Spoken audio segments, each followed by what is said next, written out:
BPF पार्टिया हारसिङैनो 29टा सिटआव देरहासार जाबाय रायजोफोर नायलायनो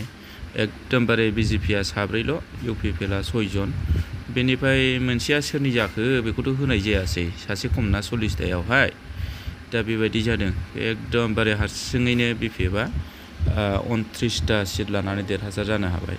UPPLनि थिफुरलाफोरा सेस प्रमद बर'नि थगायनानै जाबाय थानो नागिरनाया सेस दंस' बिथांमोनहा खुनुरुखुम एरं जिरं लगाय लथाय मिसलिया सरकार दानो हादोंमोन रायजो राजाफोरखौ नायथारासै सोर रायजोफ्रा भट होबावनांगौ बिनोलाय अबेबा हादान होखारबाय अबेबा हाखौ सेनो नागिरनाय बेबायदि कारापसन मावनानै बोरै देरहानांगौ गावसिनिबा बिराद बुद्धिमान खामानि मावनाय जादोंमोनदांलै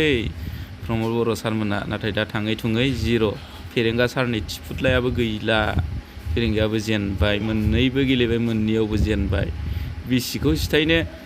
मानावगिरि हाग्रामा महिलारि सारनि जायगायाव गेलेनो होफैलायनो नागिरबावदोंमोन बिथाङा दा गावनो मोननैयावबो दुगामाराया मोननैयावबो सेस जेनबाय सेलथेब भुटानावसो खारखुमानानै दङ होननाय खोनादां रायजोफोर फेरेंगाखौ लाजिबाय बे